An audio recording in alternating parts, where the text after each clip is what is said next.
There were giants in the earth in those days, and when the sons of God came in unto the daughters of men, and they bare children, the same became mighty men, which were of old men of renown.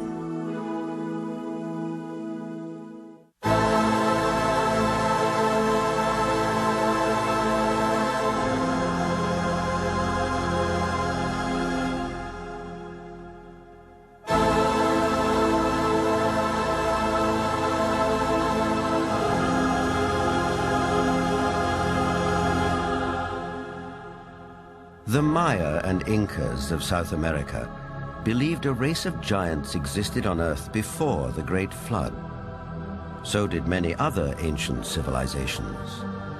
Some took them for gods, others left likenesses of them in stone or wrote about them in their histories.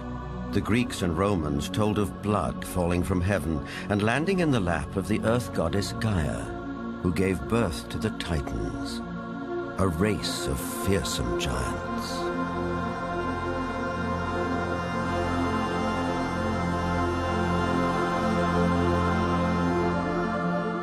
Perhaps the most famous of all was Goliath, the Philistine, one of 5 giant brothers. Vendell Jones is an archaeologist with a style of his own. He spent a lifetime tracking down Goliath and the Ark of the Covenant, with which the Jewish holy book of the Midrash tells us the giant made off. Goliath crashed his way through the Israeli soldiers, ran over and scooped the ark up on his shoulder, slew Pinchas and Hophni, and took the ark back to the camp of the Philistines. It was in this field, 15 miles southwest of present-day Jerusalem, that legend says Goliath was finally slain. Not by a giant warrior like himself, but by a puny boy, David, who, as this 9th century BC tablet indicates, would later become king of the Israelites. David reached into his script. He pulled out this black thing with long leather straps, and he put it on his arm and wrapped it like this, and said, "You have come against me with a buckler and the armor and a shield and a sword, but I'm coming against you in the name of the Lord God of Israel." Then he reached in and pulled out another set of leather straps, but this one had a stone in it.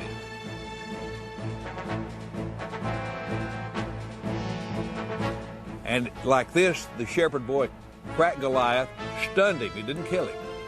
Goliath fell on his hands and knees.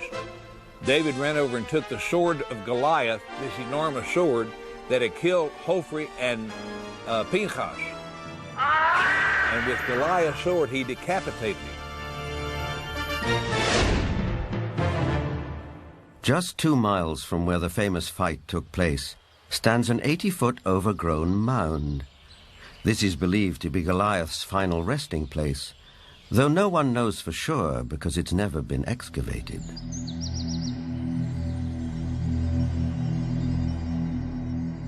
In the American Midwest, there are also many large mounds, which are said to be graves.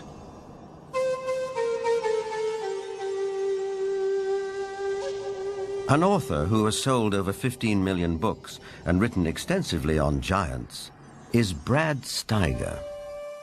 Mass graves of giants were opened. Some of the men 8 feet tall, some of the women 7 feet tall, some records of men 10 feet tall, and extremely large skulls. And extraordinarily, some of these skulls had horns, some had extra rows of teeth, some had other what we would call anomalies, but they were extraordinarily large skulls and extraordinarily large people. A maverick archaeologist who has long been fascinated by legends of American giants is David Hatcher Childress. A number of mounds in the Midwest in America were excavated starting in around 1850. And in many cases, they would find skeletons of people who were in excess of 7 feet tall. And in many cases, they had double rows of teeth as well as, in some cases, 6 fingers on each hand and 6 toes on each foot. The one that was found in Bridal Veil Falls, California by a group of miners, first they found this wall with very intricate hieroglyphics. They assumed that they were finding gold behind the wall. They broke it down and they found this woman holding a child covered with fur and a strange kind of dust. The same tall female mummified remains have been found in Texas. They have been found in Death Valley. They have been found in other parts of California. These old photographs and newspaper clippings are all that survive of these mysterious giants. Winner of the Newsmaker of the Year award, journalist Jim Mars has a special interest in speculative science. Archaeology at that time was in a heyday. There was everybody that had a shovel was out trying to find something. But what's interesting is that the finding of these giant mummified bodies and giant fossils and bones, really you can't pin to any particular location. They were finding them in Greece, they were finding them in Italy, they were finding them in the Middle East, they were finding them in America. And even if you write off a few of those as perhaps a hoax or a misinterpretation of something else, you're still left with a tremendous amount of evidence to show that there were these giant beings at some point walking the earth.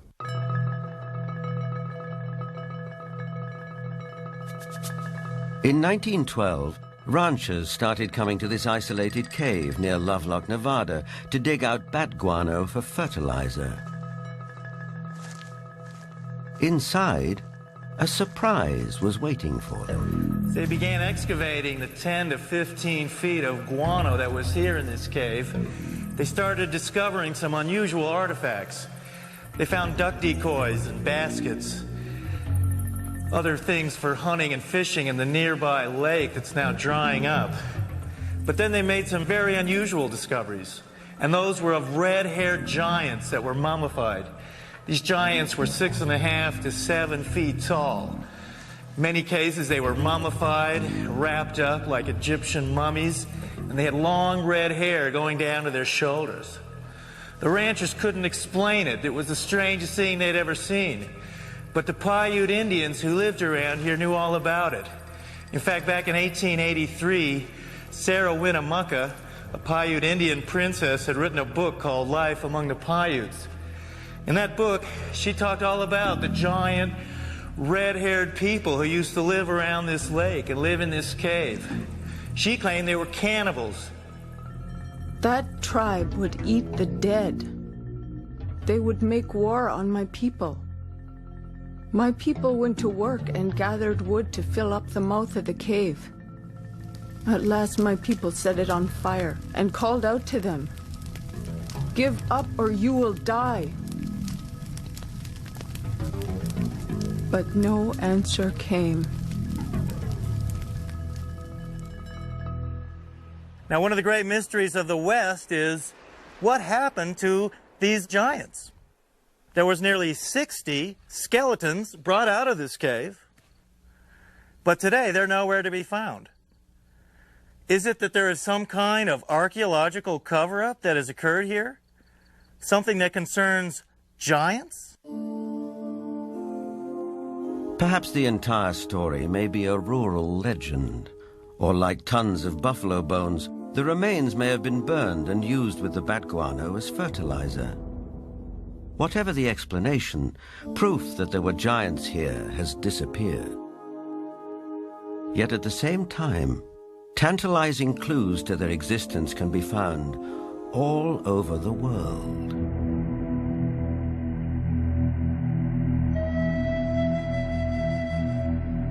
In South America, there are giant figures carved into rock so huge that at ground level it's hard to tell what they depict. Though from the sky, that becomes dramatically clear.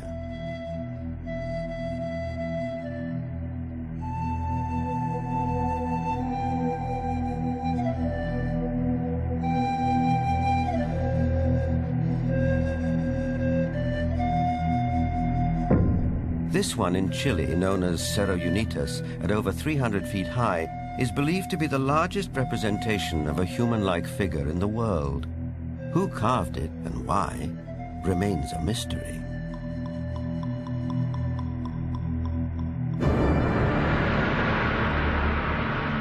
Half a world away in the United Kingdom, other giant figures stare up into the sky. This one is known as Cerne Abbas near Shaftesbury. Cut into the chalky hillside, no one knows how long ago, it may represent the mythical hero Hercules. 160 miles away, the Long Man of Wilmington, 280 feet from head to toe. It emerges from the English hillside like a giant god from another era. Britain is crowded with such sites associated with giants. An authority on English folklore and the giants of Britain is Jennifer Westwood. In the beginning, in Britain, it was inhabited only by giants. And in those days, it was called Albion. And after the fall of Troy, a hero called Brutus came here with all his men and decided to conquer Albion. And so they battled for a bit with all these very savage giants. And they slew most of them. But there was one called Gog-Magog that they kept alive, 12 foot high. And he had a wrestling match with the Duke of Cornwall called Coroneus. And first one got the upper hand, and then the other got the upper hand. And then Gog-Magog broke some of Coroneus's ribs. And he got so enraged that he just picked up this 12-foot giant. And he ran to the coast, and he threw him over the cliff. And the giant was smashed on the stones below, and his blood stained the rocks red.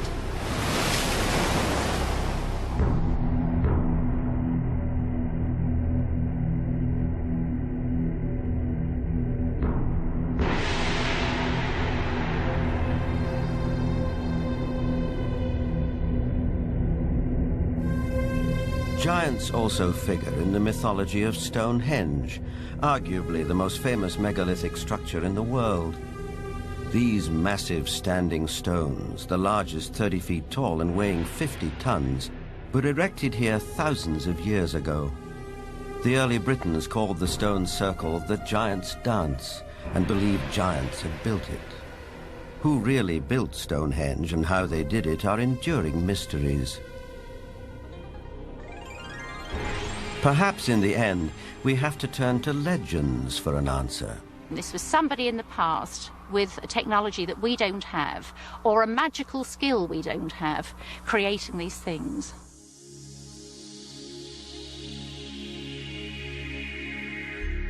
The spiral-shaped Gilgal Rephaim is situated in the Golan Heights, 50 miles from Damascus.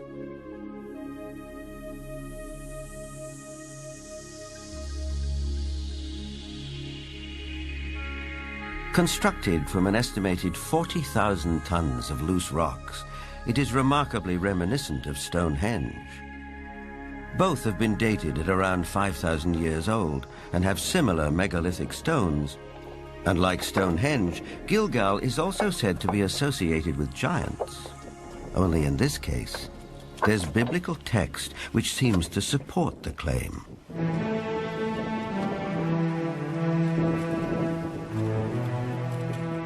Israeli archaeologist Daniel Herman is investigating the newly opened grave. This is a tomb of someone obviously a very powerful man. Look at the size of the stone slabs used.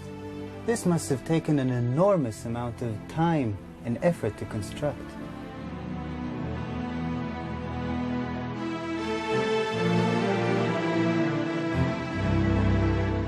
When the Israelites came here and wrote their Bible, it was already here. They saw it. So they have documented the identification of the site by saying that this region was ruled by Og, king of the Bashan. Og is described in the book of Deuteronomy as, and I quote, "For only Og, king of Bashan, remained of the remnant of the Rephaim." Rephaim is Hebrew word for giants.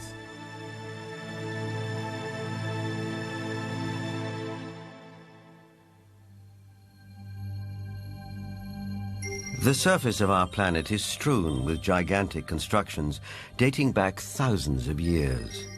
They're in the deserts, on the plains, under the oceans, high on the mountains, like those in South America. I think the world looked like the cities we see in Machu Picchu, Tiahuanaco, Sacsayhuaman. I think it was a world peopled by giants who structured their buildings out of massive building blocks, 500-ton, 250-ton blocks. Massive ruins, the scale of which stagger the imagination, are found throughout Central and South America.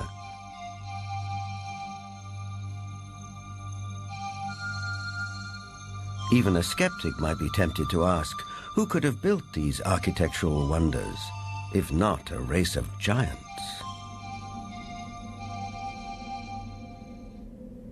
People of the Mediterranean island of Malta have an ancient belief that their island was known as the last stronghold of the giants of Europe. An explorer who has made a lifelong study of megalithic structures is the best-selling author of The Eyes of the Sphinx, Eric von Daniken. Malta has gigantic temples. They date really back to the past. Nobody knows exactly, but 5,000 years at least BC. And one of the temple in Gozo still today has the name the Temple of Giant, Gigantia, they call it there. A local legend says the temple was built by the giantess Sansuna. The blocks are so huge, so heavy, that no normal human being could have moved it. In Bolivia, only 30 kilometers from Lake Titicaca, there are gigantic stone platforms all over the place. The largest of it was once 29 meters long. Its weight has been calculated with 900 tons.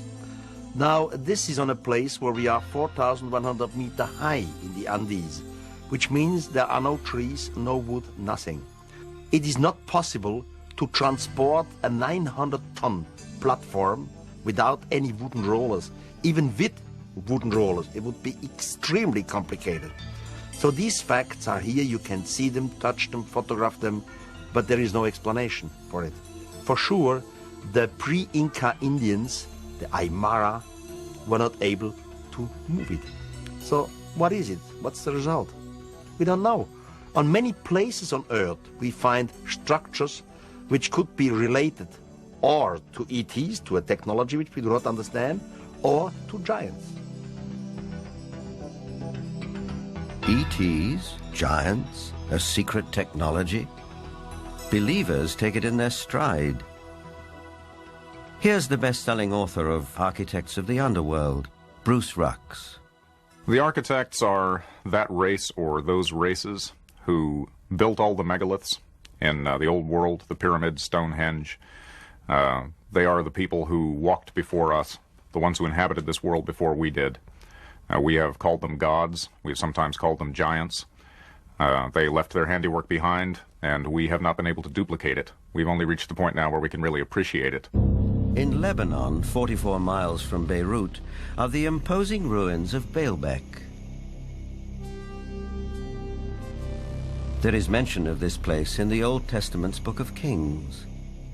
Baalbek in particular is a very good example. That has the trilithon. Those are the largest stones in the world ever used for construction. They're so large we don't even know their actual weight. Those stones were somehow quarried, moved 5 miles, lifted 25, 30 feet in the air, and placed together so closely that you can't fit a razor blade or a piece of paper in between them. We have no idea how they did it. We don't have a crane in the world that can lift weights anywhere near what those things are.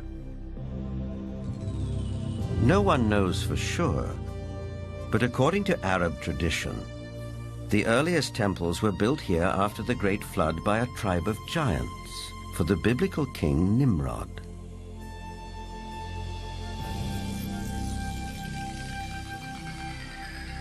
But what exactly do we mean by the word giant? Bloodthirsty monsters like the one-eyed Cyclops of Homer's Odyssey? Or the fee-fi-fo-fum ogres of children's fairy tales? Or could it also include peaceable giants, living as you and I do, walking the streets of our cities in the full light of day.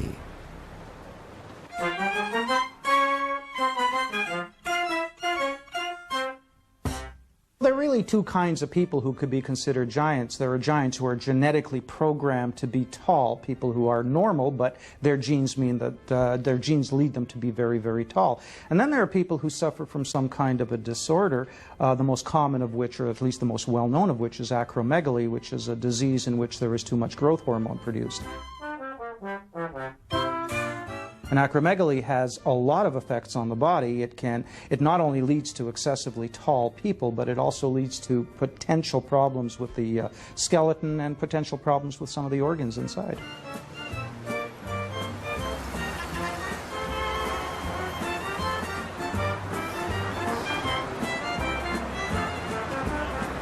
Ryan is a healthy, well-proportioned, 7-foot-tall, normal young man. I just wish I were as tall as he was. But what makes a person unusually tall? Is it a family trait, nutrition, or something else?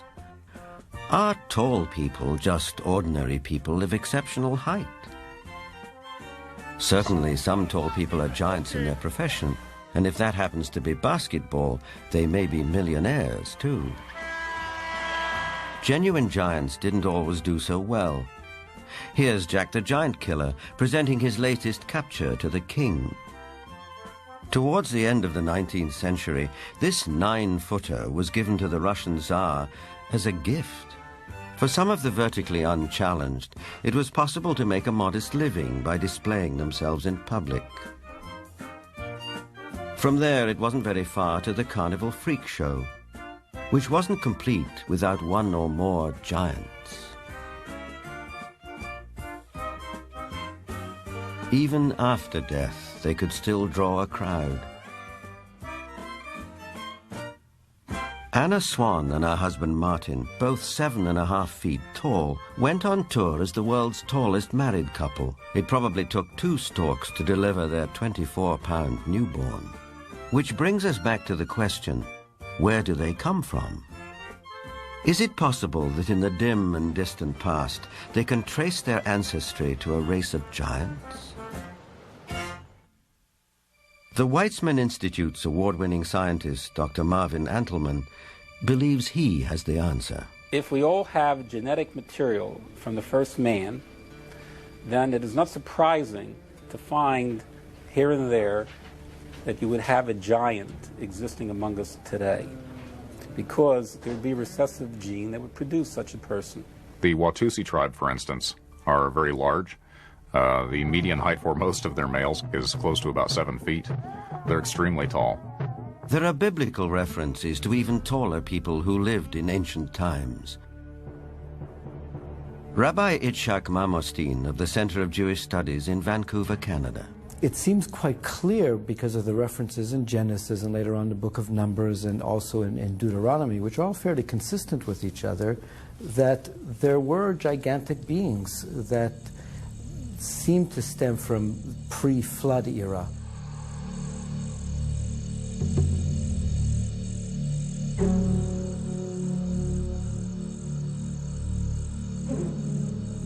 Is it possible that environmental conditions of past ages favored the development of giants? Certainly we know from fossil evidence that some species, like dinosaurs, grew many times larger than they do today. A supporter of this thought-provoking and controversial theory is Dr. Carl Bohr. Optimal genetic expression means the best that the organism has within the DNA is expressed because of favorable atmospheric conditions. Based on fossil evidence, trees like the California giant sequoia grew much larger than they do today. One theory explains this by proposing that environmental conditions in the distant past were more conducive to gigantic growth.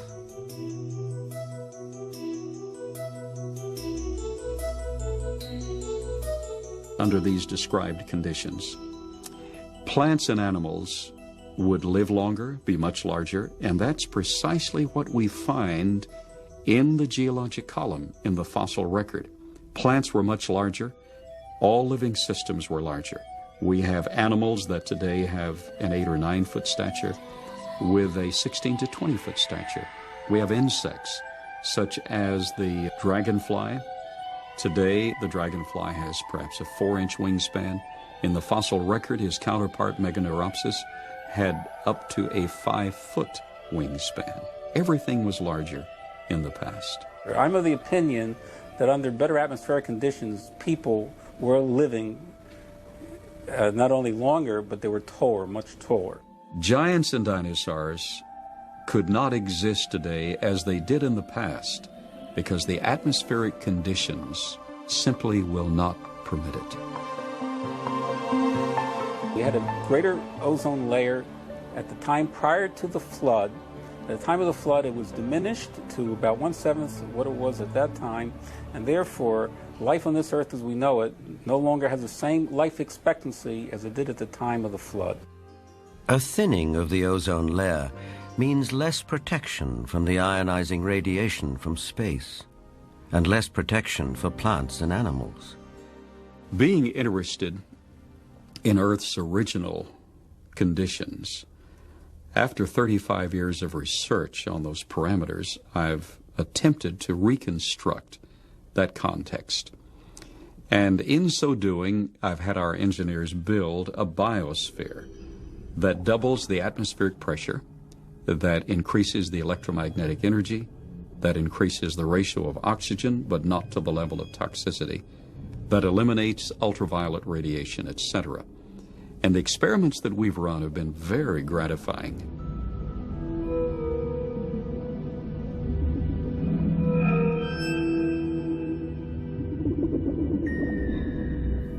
In our controlled scientific experiment, we have measured the effects of a pulsed electromagnetic field on biological systems.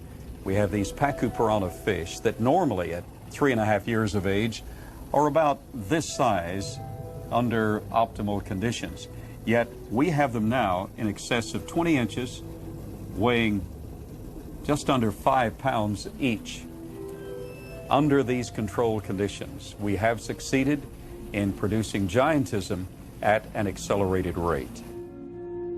Taken at face value, the research looks persuasive, though it has not yet been replicated by other scientists. The conclusion in the tradition seems to be fairly clear that gigantic beings were existing at one time, and that as human history developed, or physiological, emotional, spiritual changes took place, those beings who survived seemed to be of a smaller gene pool. But the possibility that there were other strands of humanity, as it were, seems to be almost explicitly stated in the Bible itself. In the book of Numbers, we are told that after wandering in the desert with his people, Moses sent out scouts to find a place where they could settle. The scouts went north to Hebron. On their return, they reported, "All the people we saw there are men of gigantic size. We felt no bigger than grasshoppers, and that is how we looked to them."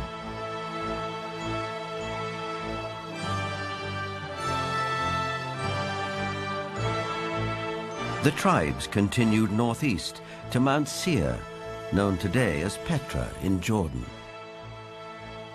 But that too, as mentioned in the Bible, had been settled by giants. Wherever they looked, it seemed they found the remnants of giants.